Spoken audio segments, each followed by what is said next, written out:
Hey, we are here out to coffee for this week's message from the Gospel of Luke. I'm here with Trish, she's behind the camera, and you are seeing what you would see if you were sitting across from me having coffee and chatting about this. It's the Gospel from Luke chapter 5, and let's read it now. Luke chapter 5. Once while Jesus was standing beside the lake of Gennesaret, and the crowd was pressing in on him to hear the word of God, he saw two boats there at the shore of the lake. The fishermen had gone out of them and were washing their nets. He got into one of the boats, the one belongs to Simon, and asked him to put out a little way from the shore. Then he sat down and taught the crowds from the boat. When he had finished speaking, he said to Simon, "Put out into the deep water and let down your nets for a catch." Simon answered, "Master, we have worked all night long and have caught nothing. Yet if you say so, I will let down the nets." When they had done this, they caught so many fish that their nets were beginning to break. So they signaled their partners in the other boat to come and help them. And they came and filled both boats so that they began to sink. But when Simon Peter saw it, he fell down at Jesus' knees, "Say, 'Go away from me, Lord, for I am a sinful man.'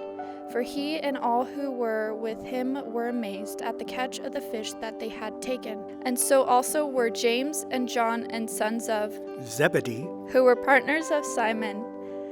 Then Jesus said to Simon, "Do not be afraid. From now on you will be catching people." When they had brought their boats to shore, they left everything and followed him. So a couple things stand out for me about this. One, right away, is how Jesus found his disciples doing a perfectly normal thing, like having coffee. In their case, they were working, they were fishing out on their boats. And it's funny because I think that we try to make church and God stuff super holy by setting it apart, and fair enough, that is part of the definition of holy, but it doesn't mean set apart like separated from everybody else. It means a different purpose. It means a different meaning. We'll talk about that in a minute, but one of the side effects that we have when we try to make things holy by putting them up on a pedestal and setting them apart is they have no relevance to daily life. So many of us have gone to church like this. We go to church, we hear the gospel, we hear a sermon.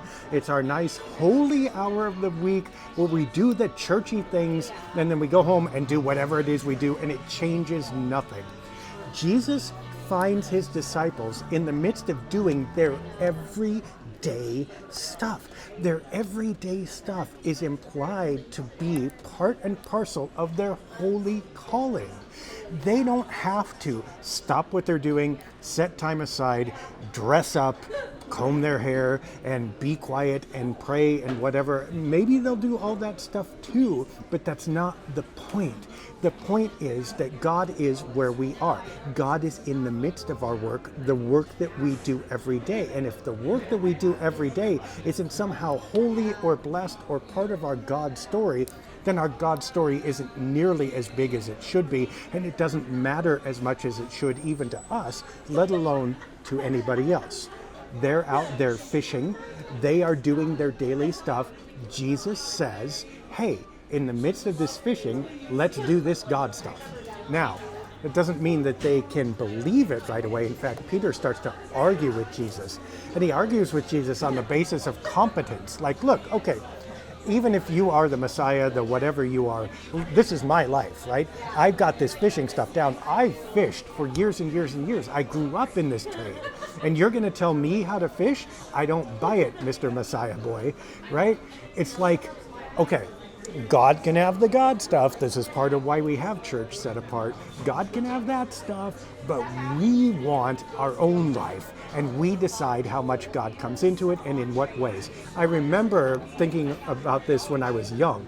I remember saying to myself, okay, God, I'm okay with you doing the pastor stuff with me, and I'm okay with you doing certain other stuff with me, but don't get involved in my dating life, because I choose my dating life, and I know who I'm attracted to, I know what I want, etc., etc. You just stay out of that, I'll handle that part.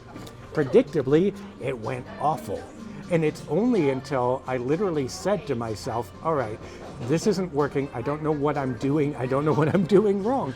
But you know what?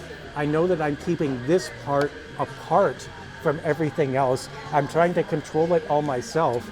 And maybe I should just surrender it too. Maybe I should admit that God is a part of this too. Maybe I should just say, hey, God, why don't you help me with this too? Or why don't you take this over too?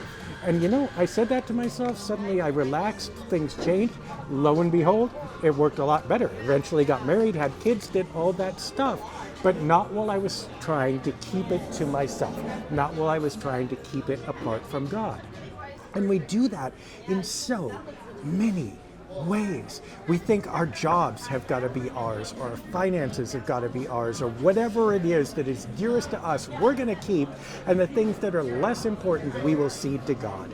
And what we're in essence saying to God is the same thing Peter did. I'm the expert in this, you're not. Stay in your lane, I'll stay in mine, and we'll see if we can meet together at church. Nope. Jesus says, hey, throw your nets over there. Peter's like, yeah, yada, yada, that's not going to work, but if you say it, I'll do it. He throws his nets over the side, and guess what? They come up full where they had been empty before, which is a beautiful thing. It reminds us of why God is a part of what we do every day. Not because God is super jealous or butting in or wants to take control of our lives. None of those things is true. But because God means fullness for us in everything, not just in the things we expect God to care about. God literally cares about the stuff we care about too. God cares how we play board games and how we work at our desk and how we shop and all kinds of stuff. And he wants all that stuff to be full and meaningful too. And that's why God is a part of our daily lives, at a coffee shop as much as at a church. But then the last move is the best, and among the most misunderstood, I think.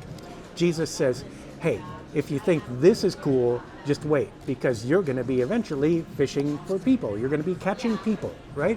Which we take as some kind of cheap evangelism ploy. Often I've heard this explained as, well, go out and recruit people to be part of the church instead of what they're doing every day, which is the opposite of what we just said.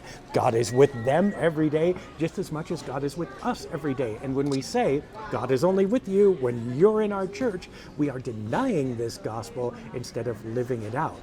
But what Jesus is suggesting, I think, is that there is really greater meaning to what we do every single day.